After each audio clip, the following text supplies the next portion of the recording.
The stars burned cold and distant as Chancellor Yila stared out the window of her command center. Her feathers, once bright blue like summer skies, had turned dull gray from stress. Around her, the remaining leaders of the Volanti Confederation spoke in hushed, frightened voices. The news was always the same these days. Another world lost. Another billion dead. Chancellor. General Crix approached with heavy steps. His own feathers were missing patches where he had pulled them out in frustration. Nexar Prime has fallen. The Nexuri consumed everything. Plants, animals, even the soil itself. Yila closed her large, dark eyes.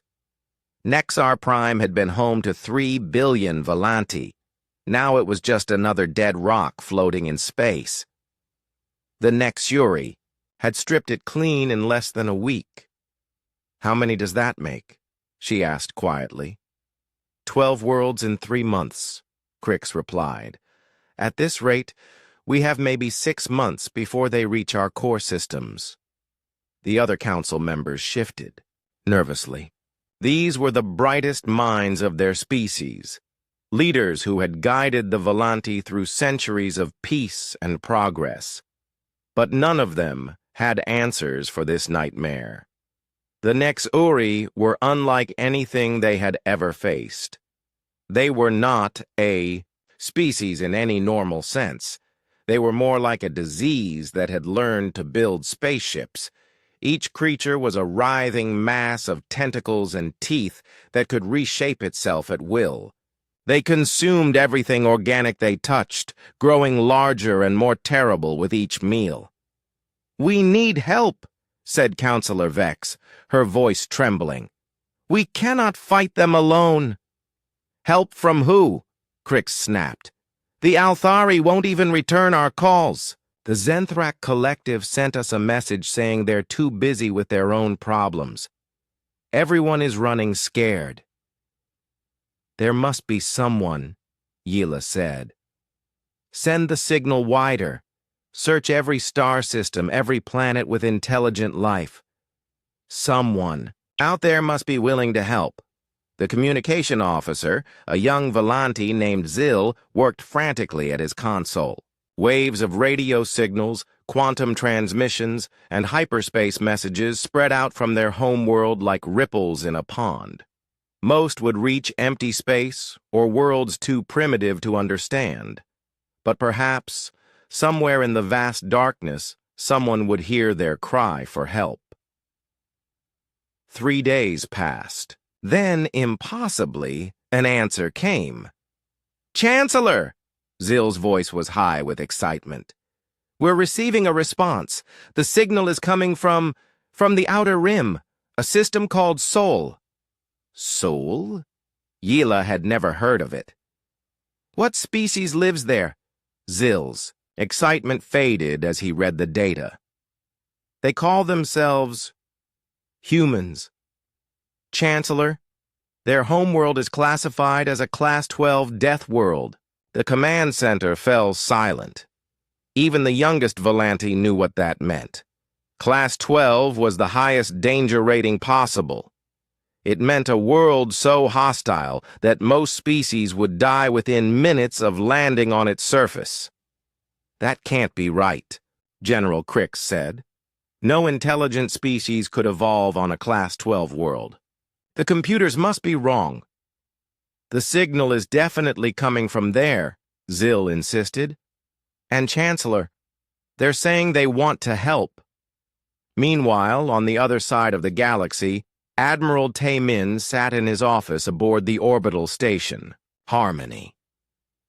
Earth hung below him, a beautiful blue marble swirled with white clouds.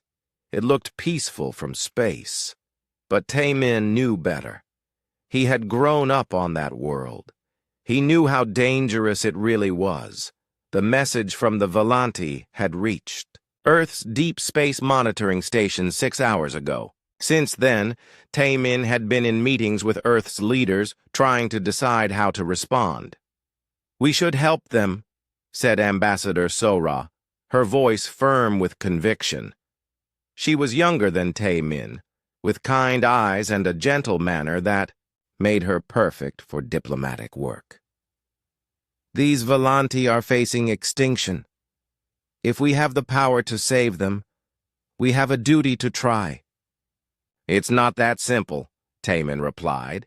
He was a tall, serious man with scars on his hands from his years as a Marine. We've never made contact with aliens before. We don't know what we're walking into. The message was clear, Sora insisted. They're being attacked by something called the Nexuri. Their entire civilization is being destroyed. How can we just ignore that? Tae-min pulled up a holographic display showing what little information they had gathered about the Volanti Confederation. Their technology was impressive but seemed focused on peaceful purposes. Their ships were designed for exploration and trade, not war. Look at their military specs, he said. Energy weapons that are designed to disable, not destroy. Ships with minimal armor, because they've never needed it. These people have been at peace for so long they've forgotten how to fight. That's exactly why they need our help, Sora said. And what happens when they see us? Tae-min asked. We're predators, Sora. We evolved from hunters. Our eyes face forward.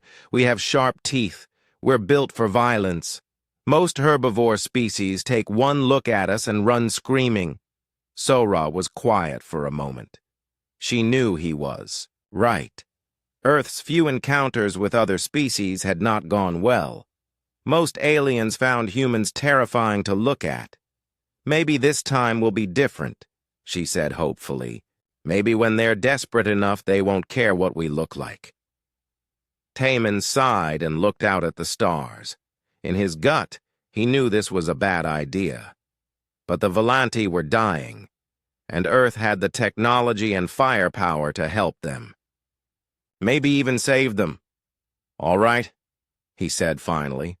We'll send a fleet, but I'm going with you, and I'm bringing enough firepower to level a planet. That seems excessive, Sora said. You focus on the diplomacy, Tae-min replied.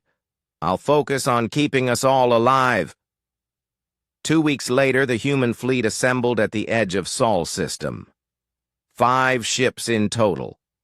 The dreadnought Indomitable, 2 heavy cruisers and 2 destroyers. To human eyes, they looked sleek and powerful. To most other species, they would look like instruments of death. Captain Hyun-woo stood on the bridge of the Indomitable, watching the stars shift as they prepared to jump to hyperspace. He was a veteran of Earth's colonial wars, a man who had seen combat on a dozen different worlds. His crew trusted him completely. All ships report ready for hyperspace jump, said Lieutenant Da-eun from her position at the sensor station. She was young but sharp, with an eye for detail that had saved them more than once. Take us out, Captain, Admiral Tae-min ordered. The Sa.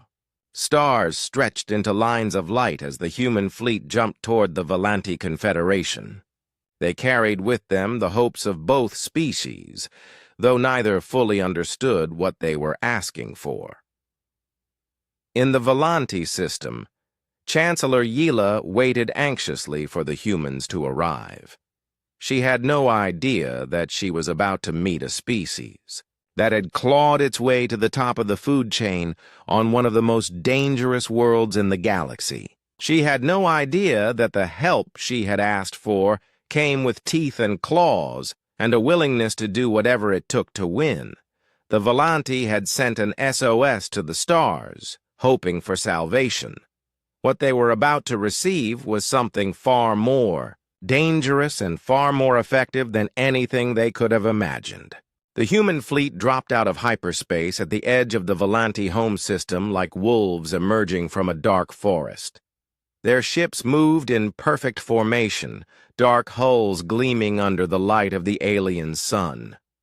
To Captain Hyun-woo, watching from the bridge of the Indomitable, it was a beautiful sight. Military precision at its finest. Sensors are picking up multiple contacts, Lieutenant Dayun reported. Looks like the Volanti have a welcoming committee waiting for us. Through the view screen, they could see the alien ships approaching. The Volanti vessels were nothing like human designs. They were organic-looking with smooth curves and bright colors. They looked more like living creatures than machines of war. "Those aren't warships," Admiral Tayman observed. "They're barely armed. Maybe they don't need heavy weapons," Ambassador Sora suggested hopefully. "Maybe they're a peaceful species." "No species stays peaceful for long," Tayman replied grimly. "Not when something wants to eat them." The lead Volanti ship sent a communication request. Sora took a deep breath and activated the translator. This would be humanity's first real conversation with an alien species. "Unknown vessels," came a melodic voice. "This is Chancellor Yila of the Volanti Confederation. We received your message offering assistance." Sora stepped forward, trying to look as non-threatening as possible. "Chancellor Yila, this is Ambassador Sora of the Terran Federation. We're here to help you fight the Nexuri." There was a long pause. When the Chancellor spoke again, her voice sounded confused. "Terran Federation? We're not familiar with your species. Could you perhaps transmit an image? For our records?" Sora glanced at Tayman, who shrugged. "Here goes nothing," she murmured, and activated the visual feed. The reaction was immediate and devastating. On the Volanti command ship, Chancellor Yila stared at the screen in absolute horror. The creature looking back at her was clearly a predator. Its eyes faced forward like a hunter's. Its mouth was full of sharp white teeth. Its body was compact and muscular, built for violence.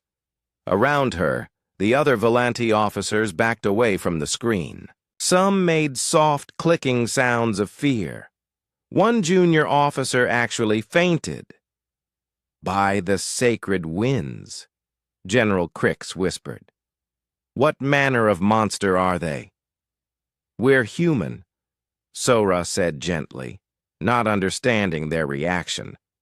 "We received your distress call and came to offer assistance against the Nexuri threat." "Assistance?" Chancellor Yila's voice was shaking.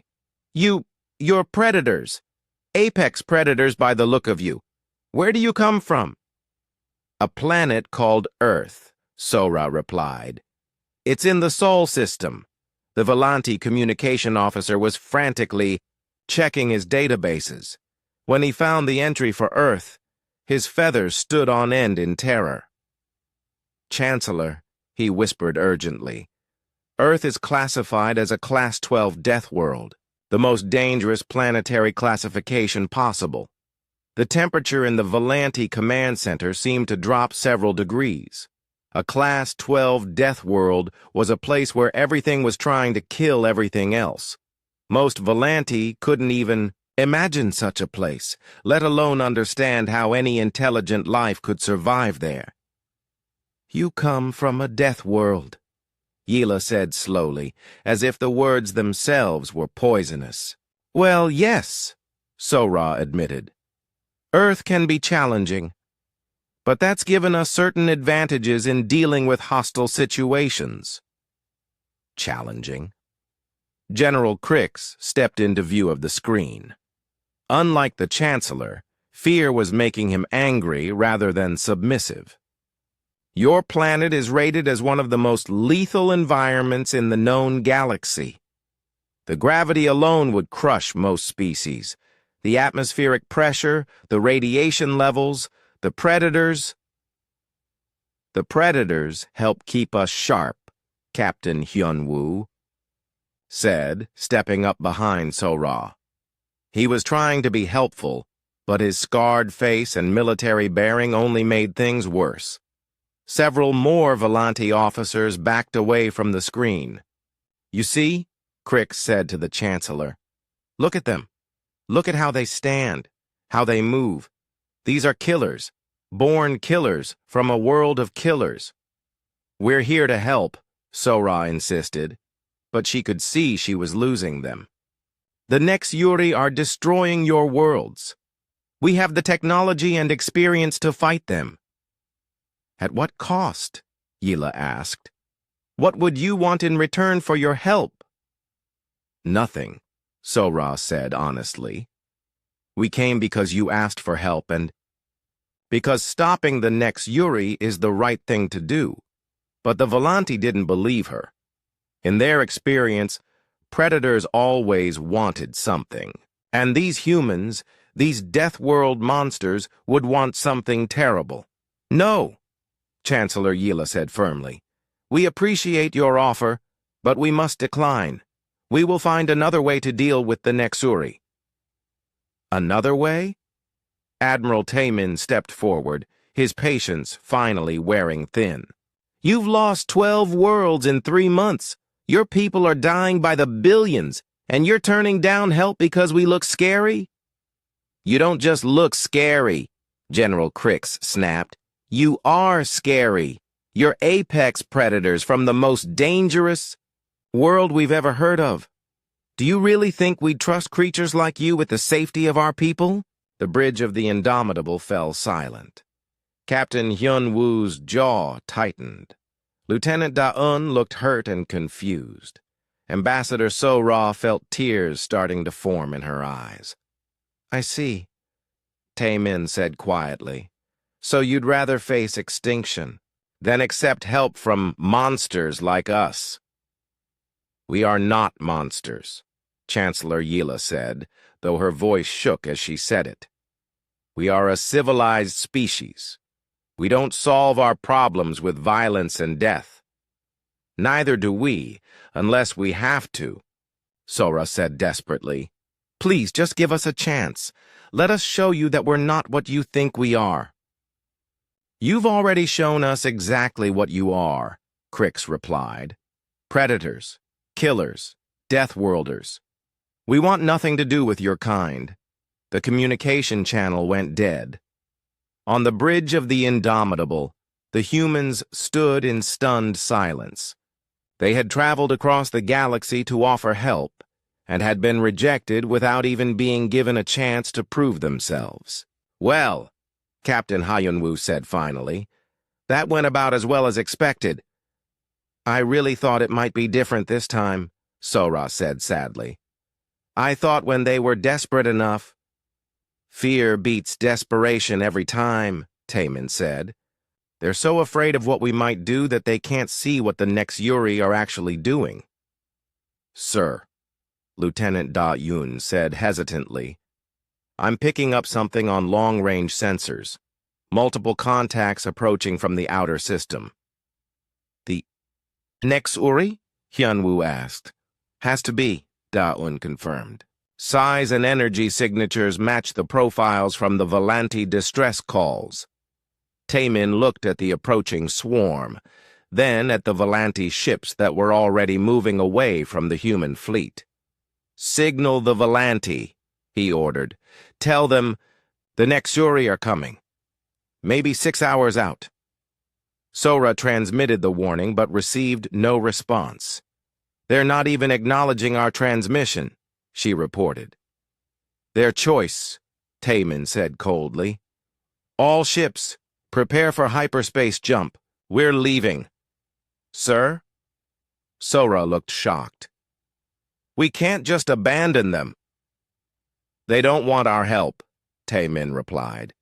They made that very clear, and I'm not going to risk human lives to save people who think we're monsters. The human fleet began powering up their hyperspace drives. In the distance, the next Yuri swarm drew closer to the Volanti homeworld. Chancellor Yila stood on her command deck, watching the human ships prepare to leave.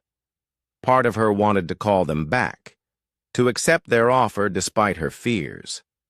But the sight of those predator faces, those hunters' eyes, filled her with terror. Better to die free than live as prey to deathworld monsters. She had no idea how wrong she was about to be proven. The human fleet hung motionless at the edge of the Volanti system, their hyperspace drives humming with contained energy. Captain Hyun-woo stood on the bridge of the Indomitable, watching the tactical display with growing concern. The Nexuri. Swarm was less than 4 hours away from the Volanti homeworld, and the aliens seemed completely unprepared for what was coming. "Sir," Lieutenant Da-Woon said quietly, "I'm reading the Nexuri fleet composition. It's massive. 12 bioships, each one the size of a city, and they're surrounded by thousands of smaller attack forms." Admiral Tae-min studied the sensor readings. He had seen similar data from the Volanti reports about their lost worlds, but seeing it in real time was different. The Nexuri weren't just invading. They were bringing enough force to devour an entire planet. "Any response from the Volanti to our warnings?" he asked. Ambassador Sora shook her head sadly. "Nothing. They're not even acknowledging our transmissions anymore." "Maybe they think it's a trick," suggested Lieutenant Da-eun. "Maybe they think we're working with the Nexuri." "That would be just our luck," Captain Hyun-woo muttered. "Save them from monsters, only to be accused of being monsters ourselves." Tae-min watched the display as the Volanti fleet began forming. What they probably thought was a battle line. Their ships were arranged in neat formations, following tactics designed for civilized warfare against civilized opponents. They had no idea what they were actually facing. "Sir," Sora said hesitantly, "we could still help them, even if they don't want us to. We could engage the Nexuri before they reach the planet." "And start an interstellar war?" Tae-min replied. "They've made their position clear, Ambassador. They would rather die than accept help from deathworld monsters like us." "But they're going to die anyway," Sora protested. "At least this way, some of them might survive." Tae-min was quiet for a long moment. He understood Sora's feelings. Every instinct he had as a soldier told him to fight, to protect the innocent, to stand against the darkness. But he also understood the bigger picture. "If we fight the Nexuri without permission," he said slowly, "we become the invaders. We become exactly what they think we are. Violent predators who take what we want by force." "So we just watch them die?" Sora asked. "We watch them make their own choice," Tae-min corrected. "And we remember what that choice was. On the Volanti, homeworld." Chancellor Yila stood in the Planetary Defense Center, surrounded by screens showing the approaching Nexuri fleet. The sight filled her with cold terror, but she tried not to let it show. Her people needed her to be strong. "Defense fleet is in position," General Crix reported. "All ships armed and ready." "And the humans?"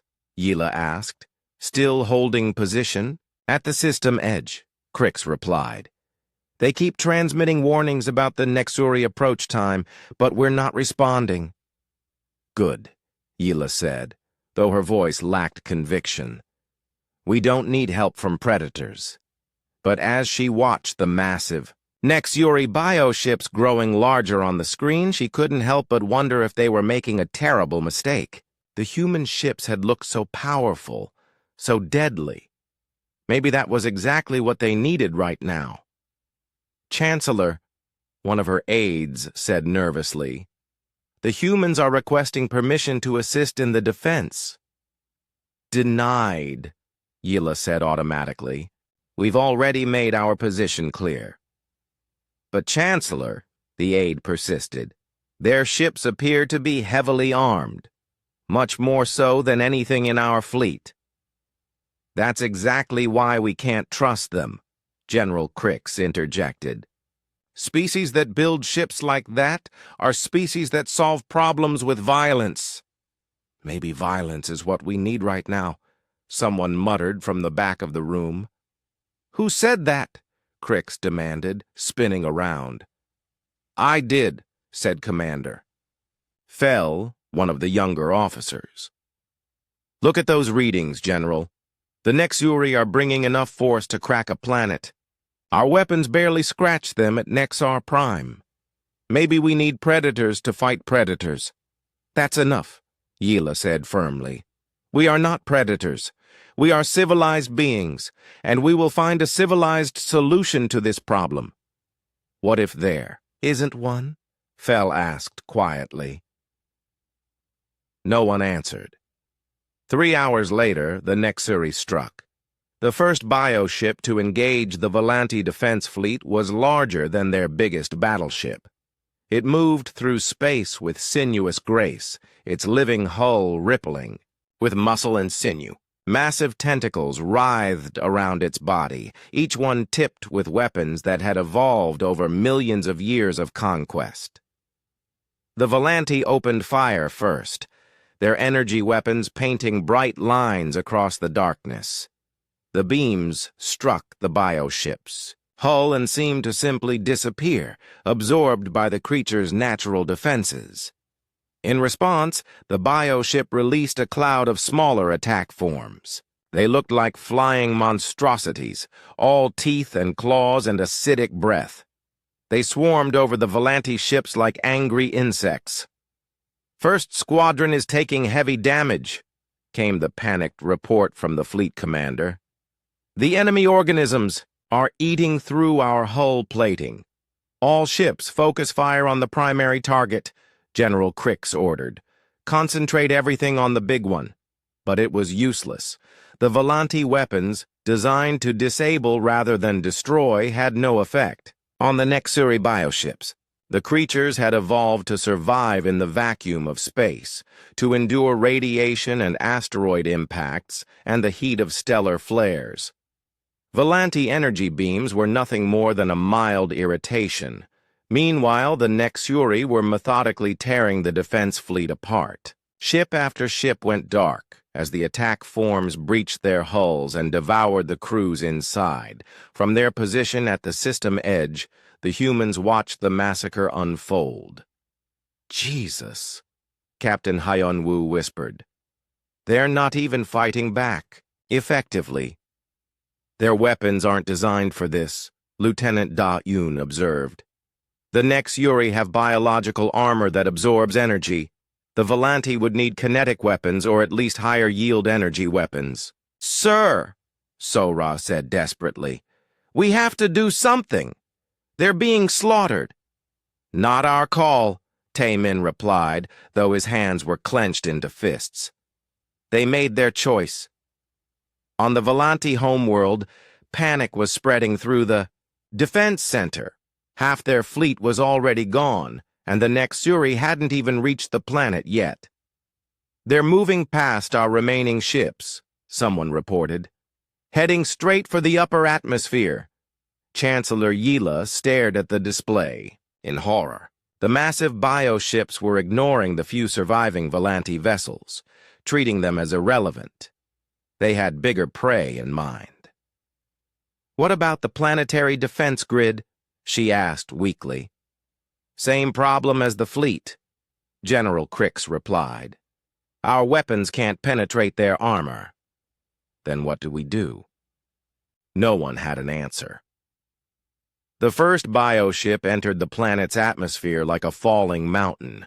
Its passage through the air created massive sonic booms that shattered windows for hundreds of kilometers around. As it descended toward the surface, smaller organisms began dropping from its body like spores. Within minutes, the first reports of ground attacks began flooding in. The Nexuri spawn were taking apart the planetary capital piece by piece, devouring everything in their path. Chancellor, Commander Fell said urgently, the humans are transmitting again.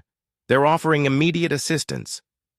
Yila looked at the screens showing her dying world. In the distance, she could see one of the human ships, dark and predatory, waiting at the edge of space like a patient hunter. What do they want in return? She asked. Nothing, Fel replied. They just keep saying they want to help. It's a trick, General Crix insisted. Predators always want something. But as another bioship landed and began consuming her planet's largest city, Yila found herself wondering if maybe predators were exactly what they needed right now. Before she could make a decision, Lieutenant Da'un's voice crackled over the human fleet's communication system. Admiral, the Nexuri are launching spores toward the planet's agricultural centers. If they take those, they'll have enough biomass to breed a new generation of ships. Taemin watched the tactical display, his face grim. Time to planet sterilization, Adol. This rate? 72 hours until the planet is completely consumed. And they still won't accept our help? No, sir, Sora reported sadly. No response to any of our transmissions. Taemin nodded slowly. Then we leave. All ships, jump to hyperspace on my mark. Sir? Sora looked shocked. We can't just abandon them. They've abandoned themselves, Taemin replied coldly. And I won't risk human lives for people who think we're worse than the monsters that are actually eating them. The stars stretched into lines as the human fleet jumped away from the Volanti system. Behind them, an entire civilization died because they were too afraid of their potential saviors to accept salvation. In his private log, Captain Hyunwoo recorded the final entry. They chose fear over survival. They chose prejudice over pragmatism. Their blood is not on our hands, but their screams will echo in our ears. We offered them hope, and they spat in our faces. May history judge them more kindly than they judged us. 3 weeks after the fall of the Volanti homeworld, the human fleet had returned to Earth space, but the victory celebrations were hollow. Ambassador Sora spent her days in the archives, reading every report about the Nexuri that the Volanti had transmitted before their civilization died. The images haunted her dreams. Entire cities consumed, forests stripped bare, even the oceans drained dry. Admiral Taemin found her there one morning, surrounded by holographic displays showing the path of Nexuri destruction across Volanti space. You need to get some sleep, he said gently. I can't stop thinking about them, Sora replied without looking up. The Volanti, we could have saved them. They didn't want to be saved, not by us, because they were afraid. Sora finally turned to face him. And maybe they were right to be afraid. Look what we became the moment they rejected us.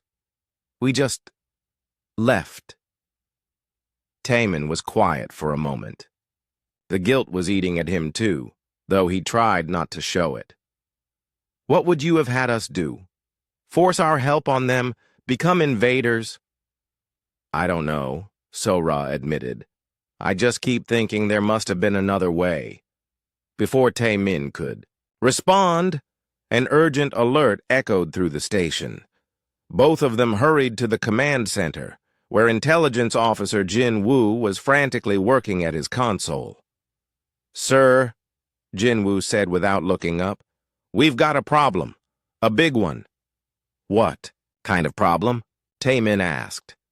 Jin Woo activated the main display, showing a three-dimensional map of the local galactic arm. Red markers indicated known Nexuri positions based on the Volanti data and their own observations. I've been tracking the Nexuri movement pattern since they destroyed the Volanti worlds, Jin Woo explained. At first I thought they were just spreading out randomly looking for new targets. But there's a pattern here. What kind of pattern? Sora asked. Jin Woo highlighted a section of the map. They're not spreading out. They're moving in a specific direction, away from the galactic core toward the outer rim.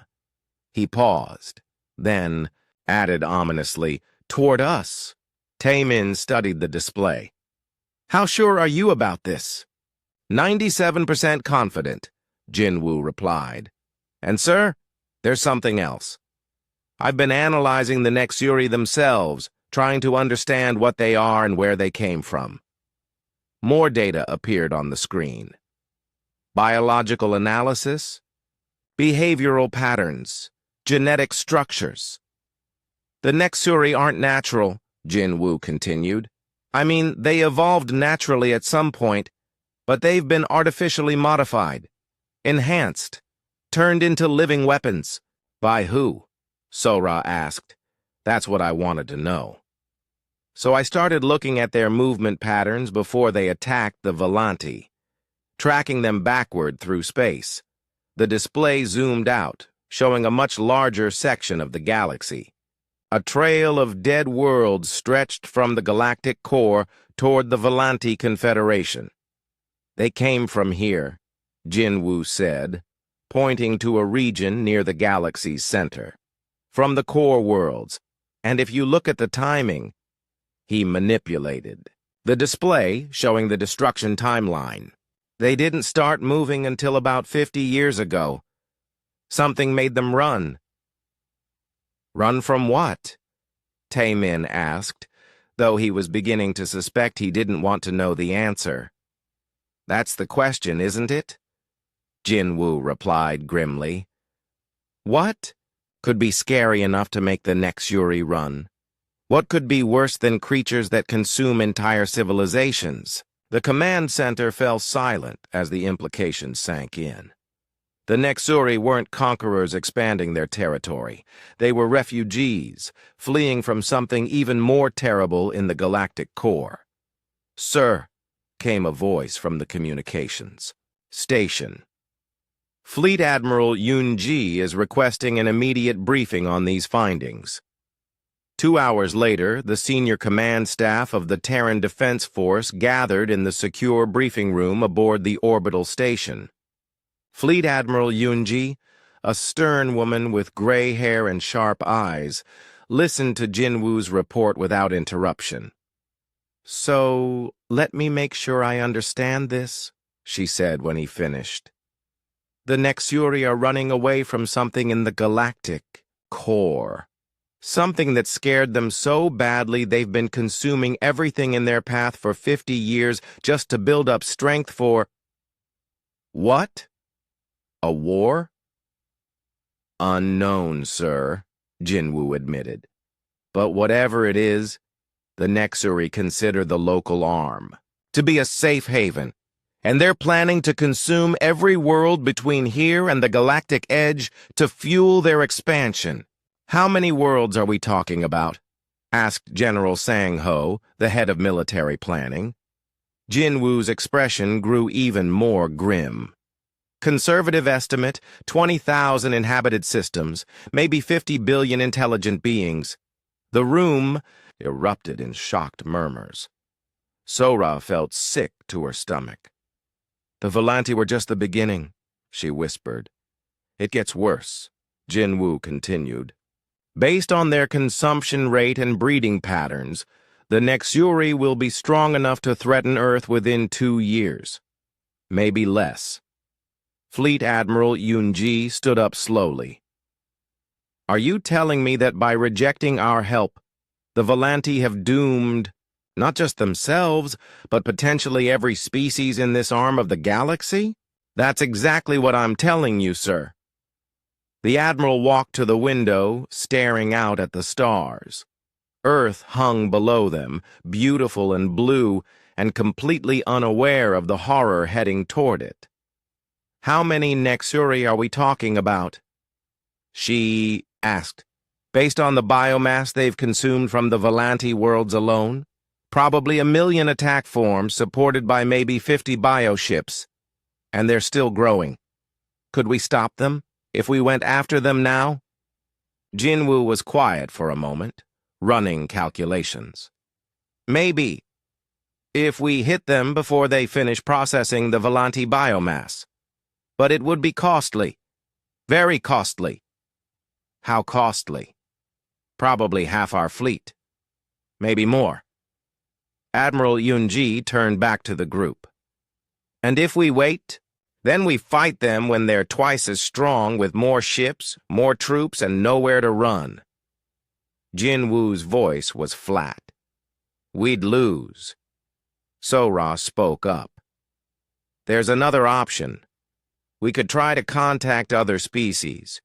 Warn them about what's coming. Build an alliance.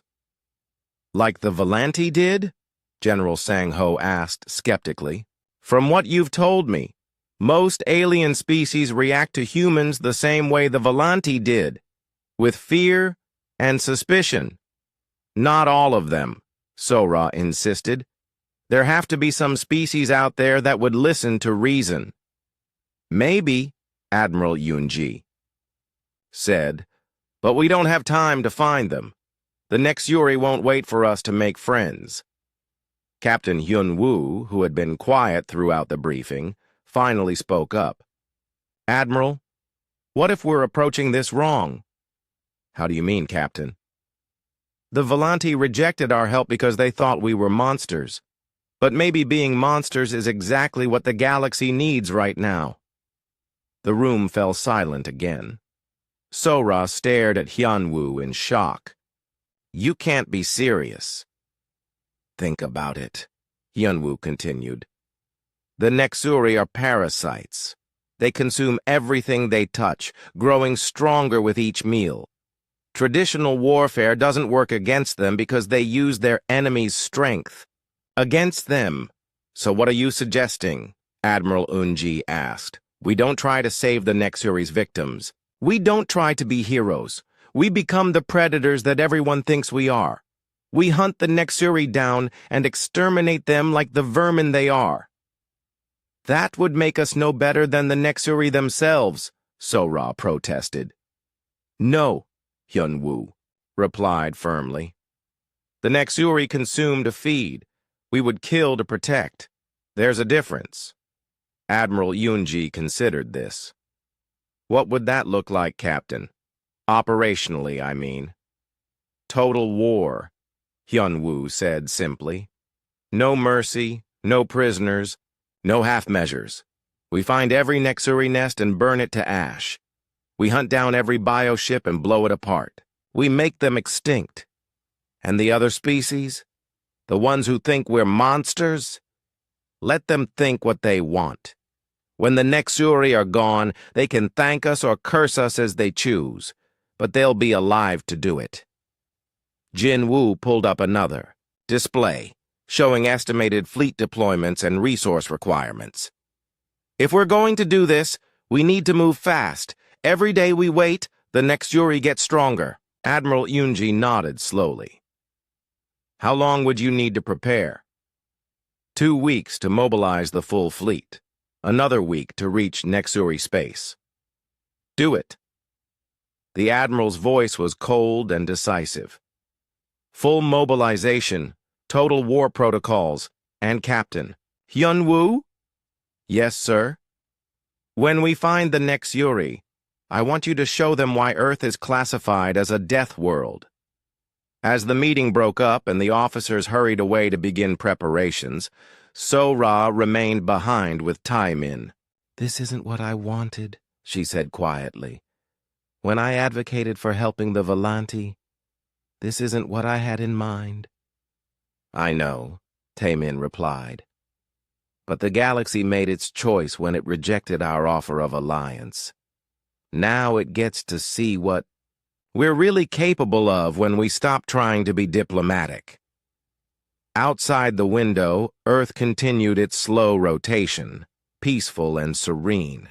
But across the station, the machinery of war was already beginning to turn. Humanity was about to show the galaxy exactly why they were called Deathworlders. The war room in Luna Base had been transformed into something that looked more like a slaughterhouse planning session than a military briefing. Maps covered every surface, marked with red zones indicating Nexuri positions and black zones marking worlds already consumed. General Sang-Ho stood at the center of it all, his weathered face grim as he explained humanity's new doctrine to the assembled officers. "Forget everything you know about civilized warfare," he began, his voice carrying the weight of decades of combat experience. "The Nexuri aren't an enemy you can negotiate with, capture, or convert. They're a plague, and plagues have only one cure: complete extermination." Captain Yunwoo sat in the front row, listening intently. Around him, the other ship captains and marine commanders shifted uncomfortably. These were career soldiers, men and women who had fought in Earth's colonial wars and border conflicts. But what General Sang-Ho was describing went beyond anything they had ever contemplated. "The Deathworld doctrine," Sang-Ho continued, "is based on a simple premise. When facing an existential threat, survival trumps morality. We're not going to fight the Nexuri. We're going to exterminate them." He activated a holographic display showing a cross-section of a typical Nexuri bioship. These creatures regenerate from almost any damage. Their hulls can absorb most energy weapons. They use the biomass of their victims to grow stronger. Traditional military tactics are useless against them. "So what do we use instead?" asked Captain Lena, commander of the heavy cruiser Retribution. "Fire," Sang-Ho replied simply. "Lots and lots of fire." The display changed to show Earth's newest weapon systems, weapons that had been developed in secret, designed specifically for the kind of warfare that civilized species found abhorrent. "Solar torpedoes," Sang-Ho explained, highlighting the first weapon. "Each one contains a miniature fusion reaction, capable of reaching temperatures of 50 million degrees, hot enough to sterilize a small moon." "Jesus," someone whispered. "Nanophage weapons," Sang-Ho continued, moving to the next display. "Self-replicating machines that consume organic matter at the molecular level. Released into a Nexuri bioship, they would devour the entire organism from the inside out in minutes." The room was getting quieter as the implications sank in. These weren't weapons designed to defeat an enemy. They were weapons designed to erase one. "And if the bioships try to land on inhabited worlds?" asked Commander Jae-won. "Kinetic bombardment," Sang-Ho replied without hesitation. "Tungsten rods dropped from orbit at near relativistic speeds. Each impact releases the energy equivalent of a nuclear weapon, but without the radiation. We call them God rods." "Sir," Captain Yunwoo spoke up, "what about civilian casualties? If we use these weapons on inhabited worlds—" "There won't be any civilians left to worry about," Sang-Ho replied grimly. "The Nexuri don't take prisoners. Every world they touch becomes a dead world within 72 hours. If we find them in the process of consuming a planet, our job is to make sure they don't finish the meal." In the back of the room, weapons. Specialist Yu-Jin raised her hand. "General, what about the biological weapons? The Geneva Convention specifically prohibits—" "The Geneva Convention applies to wars between human nations," Sang-Ho interrupted. "This isn't a war. This is pest control on a galactic scale." Yu-Jin nodded slowly. She had been working on the biological weapons for months, engineering viruses that would attack the Nexuri's nervous systems. The work had given her nightmares, but she understood the necessity. "How long do we have to deploy these weapons?" asked Admiral Tae-min, who had been quiet throughout the briefing. "Intelligence estimates the Nexuri will finish processing the Volanti biomass within 6 weeks," Sang-Ho replied. "After that, they'll start expanding again. We need to hit them before they're ready to move." "And if other species object to our methods?" asked Ambassador Sora, who had been observing from the back of the room. The room fell silent. Finally, General Sang-ho answered. Then they can object from the safety we provide by doing what they couldn't or wouldn't do themselves. Sora felt a chill run down her spine. This was not the humanity she had hoped to represent to the galaxy. But as she looked at the maps showing the path of Nexuri destruction, she had to admit that perhaps this was the humanity the galaxy needed. 2 weeks later, the full might of the Terran Defense Force assembled at the edge of human space. 50 ships in total, from massive dreadnoughts to fast-attack corvettes, each one loaded with weapons that could crack planets and sterilize star systems.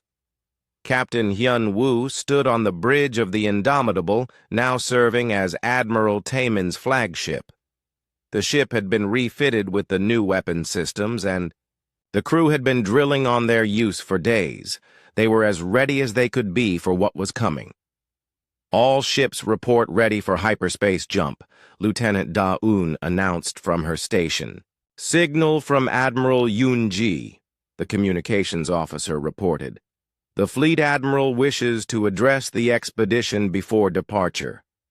Admiral Yoon-ji's face appeared on the main screen, her expression grave. Officers and crew of the Terran.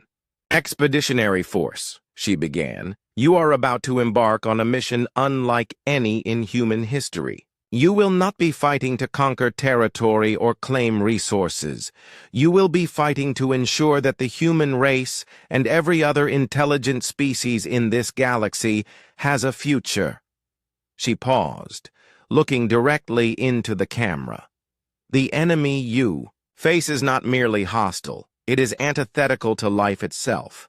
The Nexuri do not build or create or dream. They consume and they multiply, and they spread. Left unchecked, they will devour every world, every species, every trace of civilization in this galaxy. The bridge was completely silent as she continued. You carry with you weapons that our ancestors would have considered monstrous. You have been authorized to use tactics that civilized species would call war crimes. You will likely witness horrors that will haunt your dreams for the rest of your lives. Another pause. But remember this. Every Nexuri you kill, every bioship you destroy, every world you sterilize to prevent their spread, brings us one step closer to a galaxy where children can grow up without fear of being eaten alive. That is why you fight. That is why we have become monsters, so that our children don't have to. The transmission ended, leaving the fleet in contemplative silence. All ships, Admiral Taemin's voice crackled over the comm. Jump on my mark. Remember, we're not going there to save anyone. We're going there to kill everything that moves and burns everything that doesn't. The stars stretched into lines as the human fleet jumped toward Nexuri space.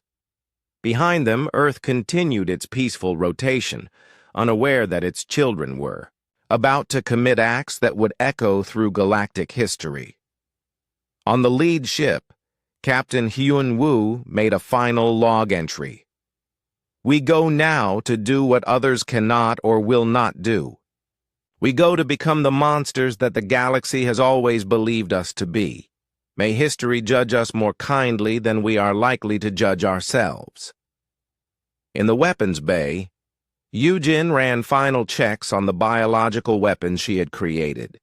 Each one was designed to cause maximum suffering before death, to make the Nexuri pay for every world they had consumed.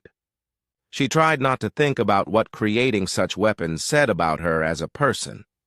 In his quarters, Intelligence Officer Jin Woo studied the latest reports from Nexuri space. The bioships were growing larger, their attack forms more aggressive. They were running out of time, and in the diplomatic section, Ambassador Sora sat alone, writing messages to every known alien civilization in the galaxy, warning them about what was coming, explaining what humanity was about to do, and why. hoping that when the killing was over, someone would understand. The human fleet emerged from hyperspace at the edge of what had once been Volanti space. Where there had once been thriving worlds full of blue-feathered beings, there were now only barren rocks. The Nexuri had consumed everything: plants, animals, atmosphere, even the topsoil. "My God," breathed Lieutenant Da-Un as she studied the sensor readings. "They really did eat everything." "Locate the bioships," Admiral Taemin ordered. "It's time to show these parasites what happens when they threaten a deathworld species." In the distance, massive Nexuri bioships floated like obscene tumors against the stars. They were already beginning to bud new attack forms, preparing for their next expansion. They had no idea that death was coming for them on ships built by the children of a world that killed the weak. The first Nexuri bioship to die screamed across every radio frequency as the solar torpedo burrowed into its flesh. Captain Hyun-woo watched from the bridge of the Indomitable as the massive creature writhed in space, its living hull glowing white-hot as the miniature star ignited inside its body. The scream lasted for 37 seconds before the bioship simply evaporated in a burst of nuclear fire. "Target destroyed," Lieutenant Dae-yoon reported, her voice steady despite the magnitude of what they had just witnessed. "Moving to the next target." Around them, the human fleet spread out like a pack of wolves, each ship selecting a bioship and closing for the kill. The Nexuri had no idea what was happening to them. They had never faced an enemy that fought with such cold, calculated brutality. "Second bioship is launching attack forms," Da-un announced. "Thousands of them heading straight for us." "Let them come," Admiral Taemin said grimly. "Weapons free. Show them what Deathworld predators look like when they stop being polite. The ow." Space between the fleets erupted in fire and death. The Nexuri attack forms, creatures that had terrorized a dozen species, found themselves facing weapons they had never encountered before. Kinetic rounds moving at 15% of light. Speed punched through their organic armor like tissue paper. Plasma cannons heated to the temperature of stellar cores turned their living weapons into vapor. But it was the nanophage weapons that truly horrified them. Commander Misun's sterilization squadron released their cargo of self-replicating death. Into the heart of a Nexuri swarm, the microscopic machines went to work immediately, disassembling the attack forms molecule by molecule. Within minutes, an entire wing of Nexuri fighters had been reduced to their component atoms. "This is incredible," breathed weapons specialist Yu-jin from her station aboard the Indomitable. "The nanophages are exceeding all performance parameters. They're actually learning, adapting their attack patterns to be more effective." "Good," Admiral Taemin replied without emotion. "Make sure they get plenty of practice." On the planet below, the few surviving Volanti watched the battle with a mixture of awe and terror. Chancellor Yila, who had somehow managed to live through the initial Nexuri assault, crouched in the ruins of her capital city with a handful of other survivors. "Are those the humans?" whispered General Crix, his once proud uniform now torn and stained with blood. "It has to be," Yila replied, staring up at the lights in the sky. "Who else would fight like that?" As they watched, one of the human ships broke away from the main battle and headed toward the planet's surface. The survivors tensed, expecting another invasion. Instead, they saw something that defied belief. The human ship, a sleek destroyer called the Vengeance, positioned itself directly above the largest concentration of Nexuri ground forces. For a moment, nothing happened. Then the sky began to rain tungsten. The god rods fell from orbit like the wrath of an angry deity. Each one was the size of a telephone pole and moving at 20 kilometers per second. When they struck, they released the energy of nuclear weapons without the radiation. The Nexuri spawn that had been consuming the Volanti capital simply ceased to exist, vaporized along with several city blocks. "They're not trying to save the city," General Crix observed. "They're sterilizing it." "Good," Chancellor Yila said, quietly. "Better to have a dead world than a consumed one." In space, the battle was reaching its climax. The Nexuri bioships, realizing they were facing an enemy unlike any they had encountered, began trying to flee. But the humans had anticipated this. Captain Lena's heavy cruiser Retribution positioned itself at the edge of the system, cutting off the Nexuri escape route. When the first bioship tried to run, she introduced it to humanity's newest innovation, the Fusion Lance. The weapon fired a concentrated beam of nuclear fire that reached halfway across the solar system. The fleeing bioship was caught in the beam for less than 2 seconds. When the light faded, there was nothing left but radioactive dust. "No survivors," Lena reported to the fleet. "No prisoners, no mercy." The systematic destruction of the Nexuri swarm took 4 hours. When it was over, the space around the former Volanti homeworld was filled with the ashes of creatures that had once terrorized half the galaxy. But the humans weren't finished. "Begin planetary sterilization," Admiral Taemin ordered. "I want every trace of Nexuri contamination burned off that world." "Sir," Ambassador Sora protested from her observation position, "there are still Volanti survivors down there." "Then they'd better take cover," Taemin replied coldly. The orbital bombardment began with surgical precision. Every Nexuri landing site, every spawning ground, every trace of the parasite's presence was targeted and destroyed.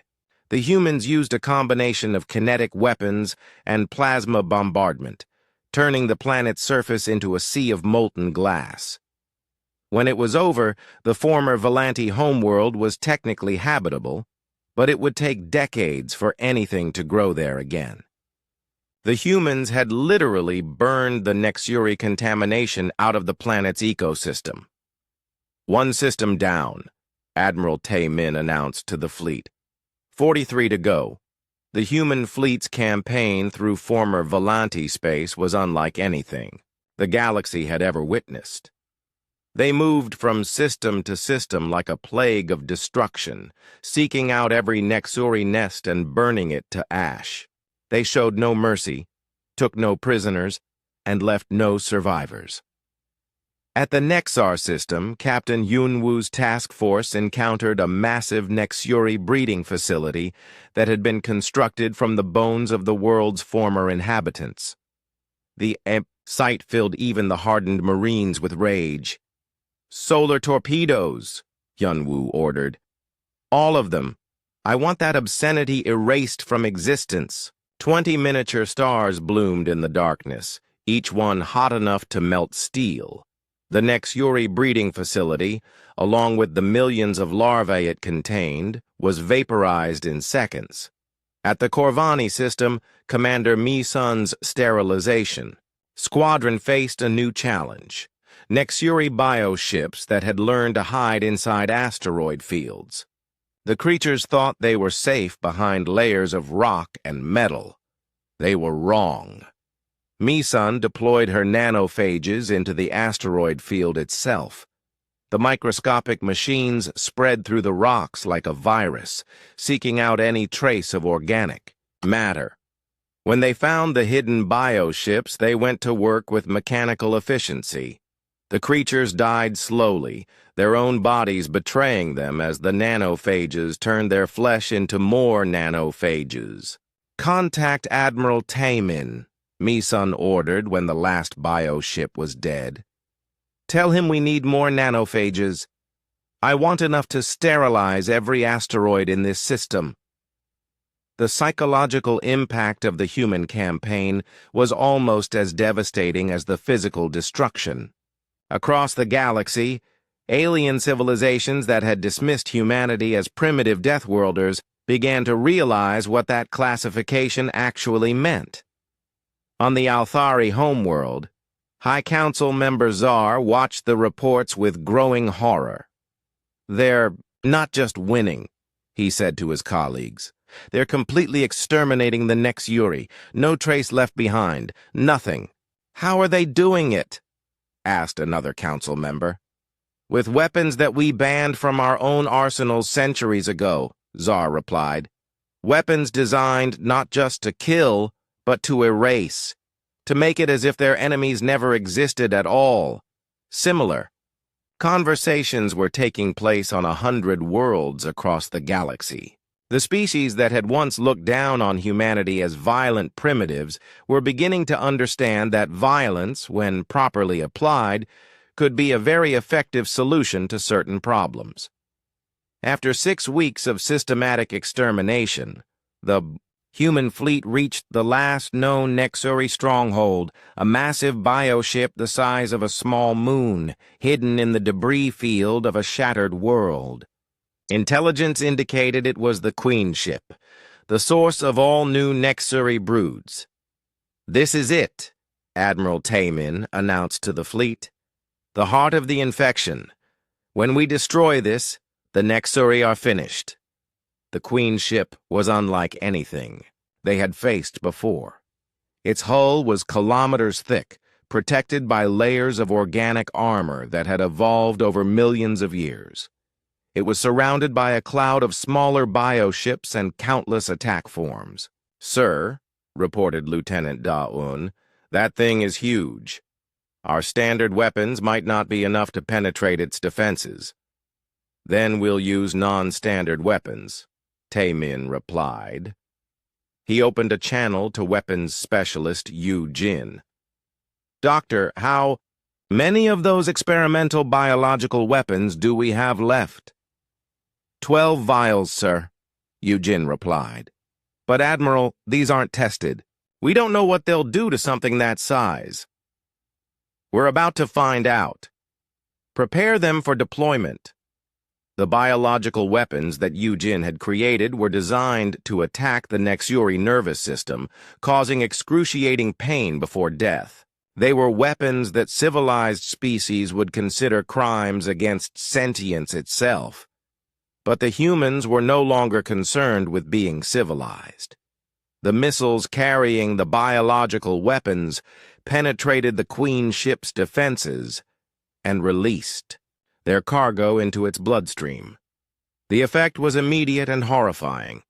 The massive creature began convulsing in space, its death screams transmitted across every frequency as the virus destroyed its nervous system one cell at a time. It took the Queen ship 4 hours to die. When it was finally still, Admiral Taemin gave his final order of the campaign. "All ships, target the corpse. I want it completely destroyed. Nothing left for scavengers. The combined firepower."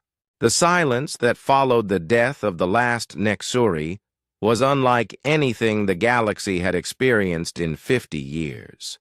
For the first time since the swarm had begun its rampage from the galactic core, there were no distress calls, no reports of worlds being consumed, no desperate pleas for help echoing across the void.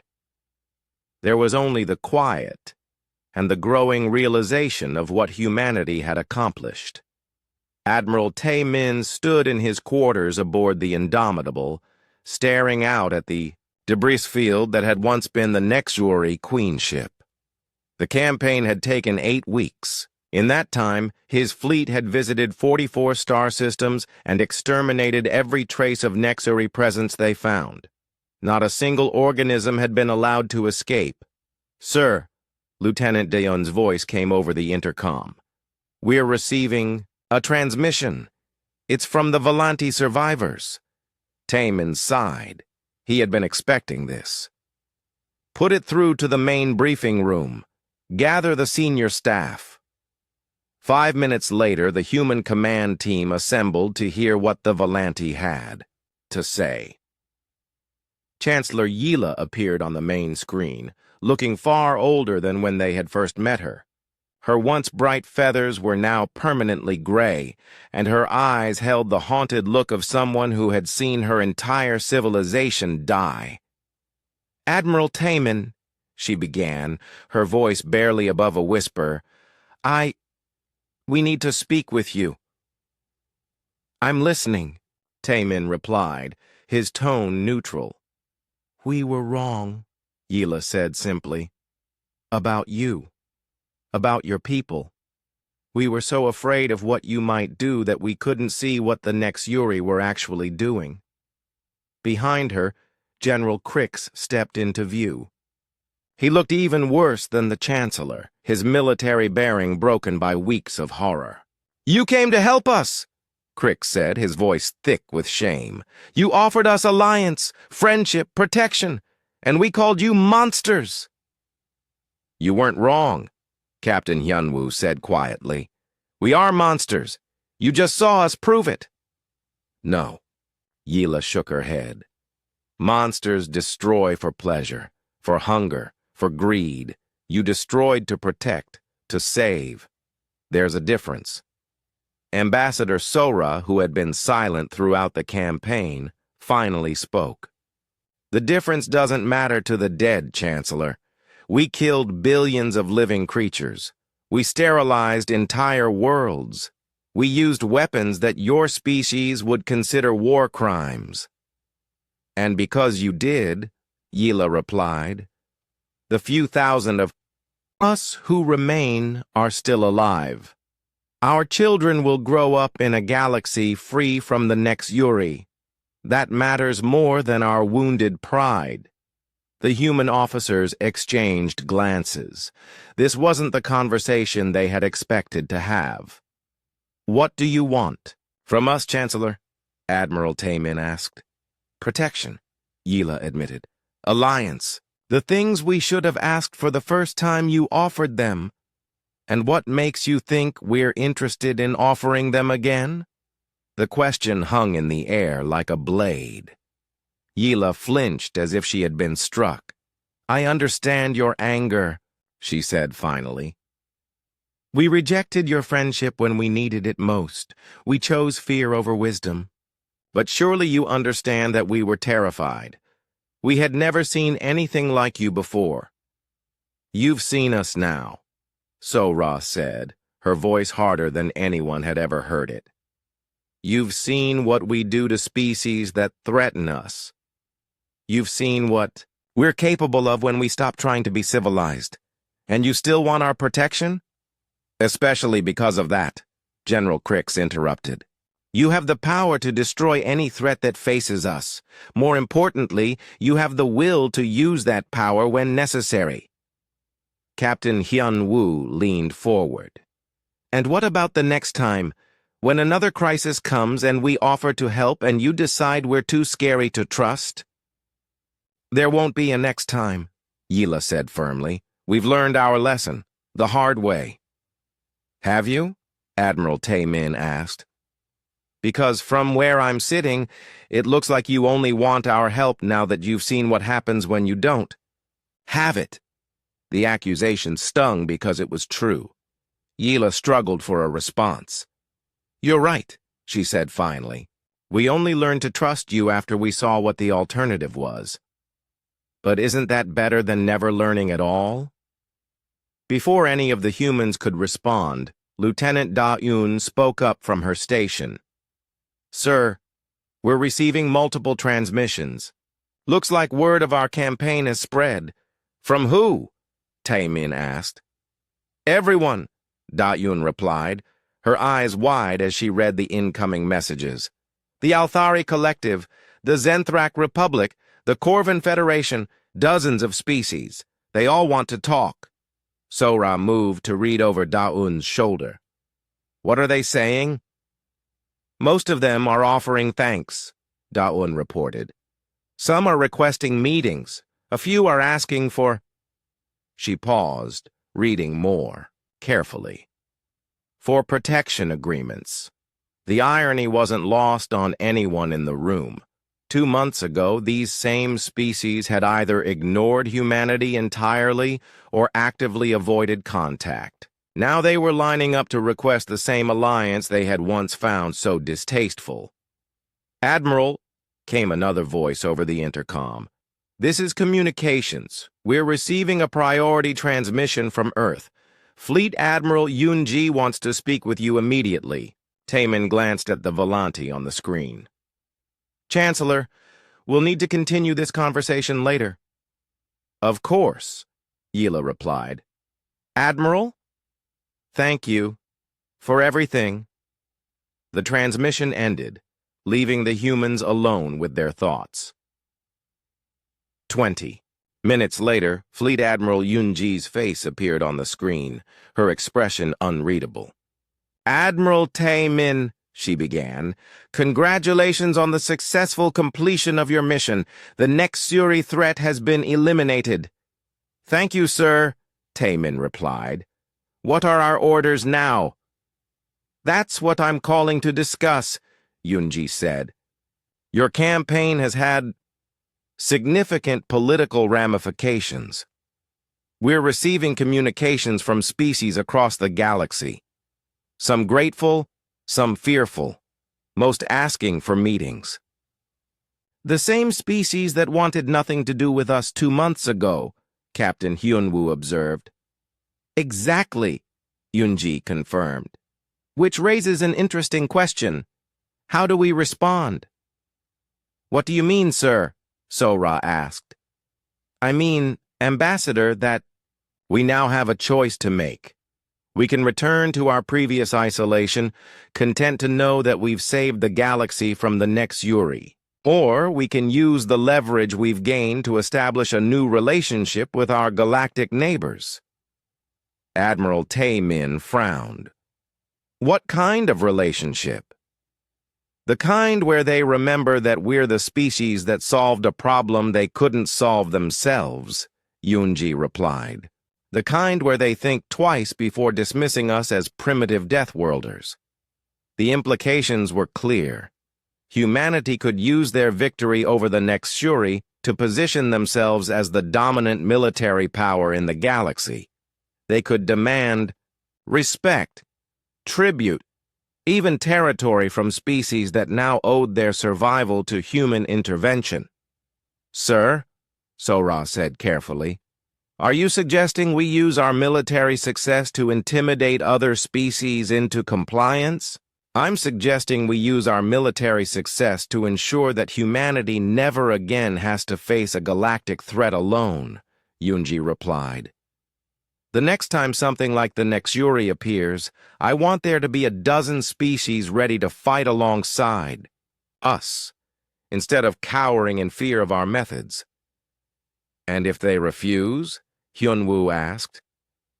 "Then they can face the next threat alone," Yunji said coldly. "Just like the Volanti did." The conference call continued for another hour. But the essential decision had already been made. Humanity would not return to isolation. They would remain engaged with the galaxy, but on their own terms. 3 days later, Ambassador Sora sat in her office, writing responses to the dozens of diplomatic requests that continued to pour in. Her hands moved automatically across the keypad, but her mind was elsewhere. The woman who had left Earth 2 months ago, full of hope for peaceful contact with alien civilizations, no longer existed. In her place was someone harder, colder, more pragmatic. Someone who understood that in a galaxy full of predators and prey, it was better to be feared than loved.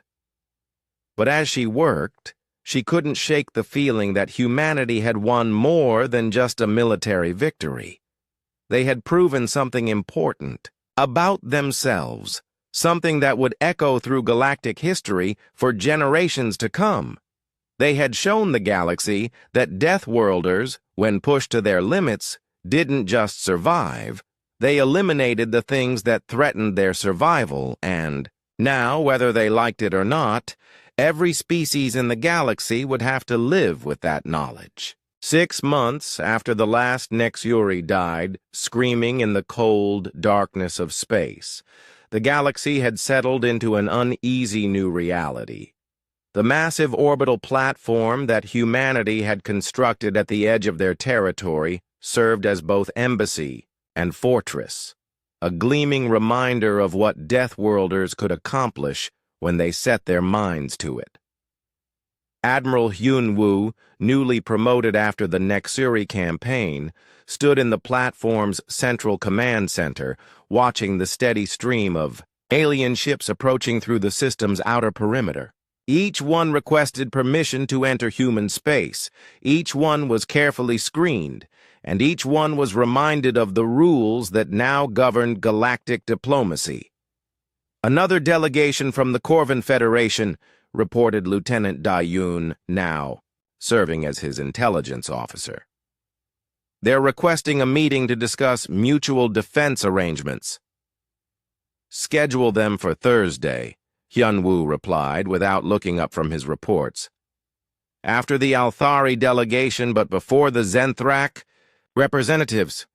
Sir, Da-yoon hesitated. That's going to be a very crowded week. Maybe we should space these meetings out more?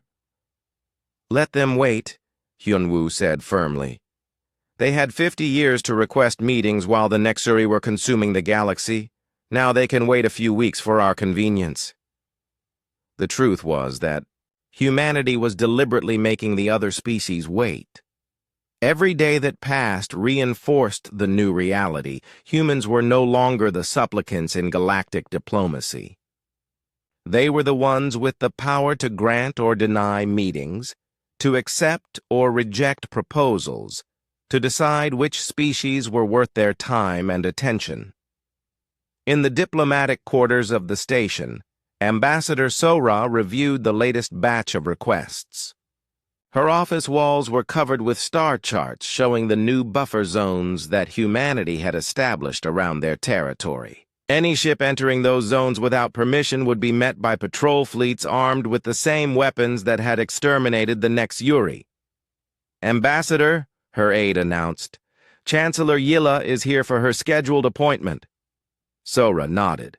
The Volanti leader had been requesting monthly meetings ever since the end of the Nexuri campaign, desperately trying to rebuild the relationship her species had destroyed through fear and prejudice. Yilla entered the office looking smaller and more fragile than ever. The destruction of her civilization had aged her decades in mere months. Her once proud bearing was gone, replaced by the nervous deference of someone who knew they were entirely dependent on another's goodwill. Ambassador Sora, Yilla said, bowing deeply in the human fashion she had learned. Thank you for agreeing to see me. Please sit, Sora replied, her tone professionally neutral. The warmth and idealism that had once characterized her diplomatic style had been burned away in the fires of the Nexuri War. I wanted to discuss the reconstruction efforts, Yilla began. My people are grateful for the supplies and equipment you've provided, but we're going to need additional support if we're going to rebuild our civilization. What kind of support? Sora asked. Technology transfers, industrial equipment, perhaps some human advisors to help us implement new defense systems. Yilla paused, then added quietly, We don't ever want to be helpless again. Sora studied the alien leader for a long moment. You understand that such assistance would come with conditions? Of course, Yilla replied quickly. Whatever conditions you think are appropriate. Full military alliance, Sora said bluntly. Your ships under human command in any future crisis. Your worlds available as staging areas for human operations. Complete access to your research and development programs. Yilla swallowed hard but nodded. Agreed. and formal acknowledgement that the Volanti Confederation exists only because humanity chose to save it. The words hit Yila like a physical blow. Her species had once been proud, independent leaders in galactic civilization. Now they were being asked to officially acknowledge their complete dependence on a species they had once considered monsters. Yes, she whispered. We'll acknowledge it. Sora made a note on her tablet. I'll have the formal agreement drawn up. You can sign it at next month's meeting. After Yila left, Sora stood at her office window, looking out at the stars.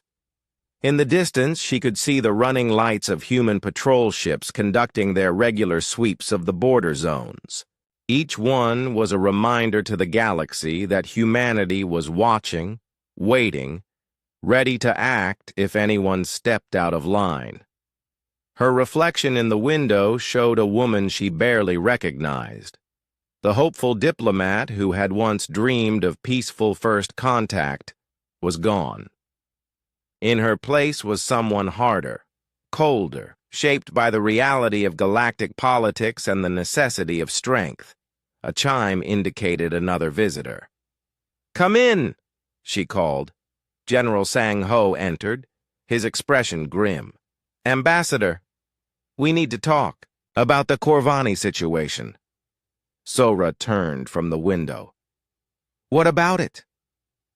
"They're refusing to accept our patrol rights in the buffer zone.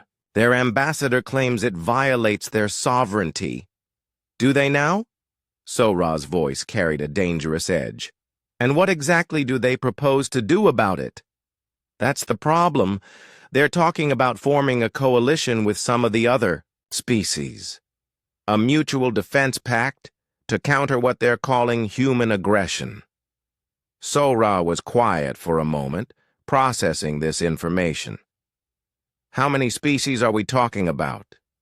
"Maybe a dozen. The Althari are definitely involved, along with the Xanthrak and the Theta Collective, the same species who begged us to save them from the Nexuri." "The very same." Sora walked back to her desk and activated her communication system. "Get me Admiral Hyun-Woo." Hyun-Woo's face appeared on the screen moments later. "Ambassador, I assume you've heard about the Corvani problem?" "I have. What are your recommendations?" "Simple," Hyun-Woo replied. "We remind them what happened to the last species that refused to cooperate with us." "You're talking about a military demonstration?" "I'm talking about making it clear that our patience has limits. We didn't exterminate the Nexuri so that ungrateful aliens could form coalitions against us." Sora considered this. The old Sora would have been horrified by the suggestion. The new one recognized it as a practical necessity. "Do it," she said, "but keep it proportional. We want to remind them of our capabilities, not start a war." "Understood. I'll position a battle group at the edge of Corvani space. Nothing threatening, just visible." The call ended, leaving Sora alone with her thoughts. Through her window, she could see more alien ships approaching the station, each one carrying diplomats and politicians who wanted to negotiate from humanity, all of them hoping to find some advantage, some way to benefit from their relationship with the galaxy's new apex predators. They had no idea how fundamentally the rules of galactic politics had changed. 3 days later, Supreme Commander Taemin stood before the assembled representatives of 47 alien species. The Great Hall of the orbital platform had been designed specifically for moments like this, with soaring architecture and impressive displays of human technology.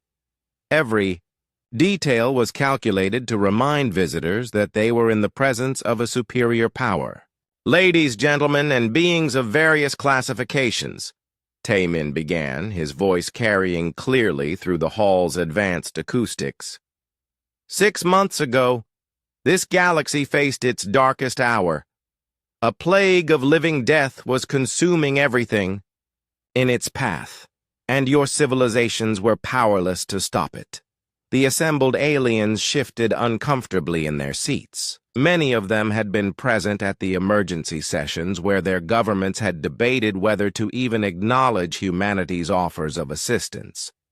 You sent distress calls to the stars, Tamin continued, hoping someone, somewhere, would have the power and the will to stand against the darkness.